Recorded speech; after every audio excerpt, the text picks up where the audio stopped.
ರೈತರಿಗೆ ಶೂನ್ಯ ದರದಲ್ಲಿ ಹೆಚ್ಚಿನ ಸಾಲ ಸೌಲಭ್ಯಗಳನ್ನು ನೀಡುವ ಮೂಲಕ ಕೃಷಿ ಕ್ಷೇತ್ರದ ಅಭಿವೃದ್ಧಿಗೆ ಪ್ರಾಮಾಣಿಕವಾಗಿ ಶ್ರಮಿಸುತ್ತೇನೆ ಎಂದು ಪ್ರಾಥಮಿಕ ಕೃಷಿ ಪತ್ತಿನ ಸಹಕಾರ ಸಂಘದ ನೂತನ ಅಧ್ಯಕ್ಷ ಜೆಪಿ ಬಸವರಾಜು ತಿಳಿಸಿದರು. ಗುಬ್ಬಿ ತಾಲೂಕಿನ ಸಿಎಸ್ಪುರ ಪ್ರಾಥಮಿಕ ಕೃಷಿ ಪತ್ತಿನ ಸಹಕಾರ ಸಂಘದ ಚುನಾವಣೆಯಲ್ಲಿ ಅಧ್ಯಕ್ಷರಾಗಿ ಆಯ್ಕೆಯಾಗಿ ಅವರು ಮಾತನಾಡಿದರು. ನಾನು ಗ್ರಾಮ ಪಂಚಾಯಿತಿ ಚುನಾವಣೆಯಲ್ಲಿ ಆಯ್ಕೆಯಾಗಿದ್ದಾಗ ನೂತನ ಕಟ್ಟಡವನ್ನು ಕಟ್ಟಿಸಿದೆ. ಅದೇ ರೀತಿಯಲ್ಲಿ ಈಗಲೂ ಸಹ ಅದೇ ರೀತಿ ಕೃಷಿ ಪತ್ತಿನ ಸಹಕಾರ ಸಂಘದ ನೂತನ ಕಟ್ಟಡವನ್ನು ಕಟ್ಟುವಂತಹ ಪ್ರಯತ್ನವನ್ನು ಮಾಡುತ್ತೇನೆ ಎಂದು ತಿಳಿಸಿದರು. ಉಪಾಧ್ಯಕ್ಷರಾಗಿ ಹುಲ್ಲೂರಯ್ಯ ಆಯ್ಕೆಯಾದರು.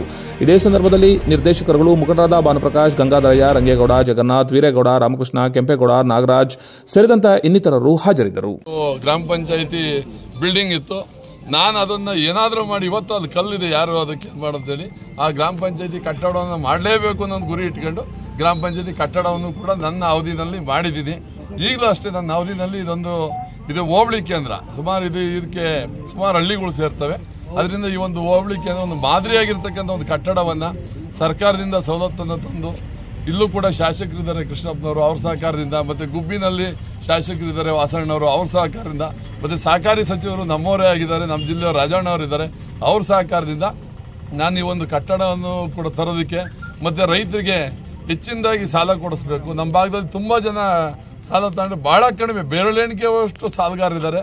ಅವ್ರಿಗೆ ಸರ್ಕಾರ ಇವತ್ತು 3% ಬಡ್ಡಿ ಇರ್ಬೋದು, ಇಲ್ಲ ಫ್ರೀ 0% ಇಂಟ್ರೆಸ್ಟಲ್ಲಿ ಸಾಲ ಕೊಟ್ಟಿದೆ. ಅದನ್ನು ನಾನು ಕೊಡಿಸೋದಕ್ಕೆ ಮಿನಿಸ್ಟ್ರ್ ಹತ್ರನೂ ಕೂಡ ಮಾತನಾಡಿ ಮಾಡ್ತೀವಿ.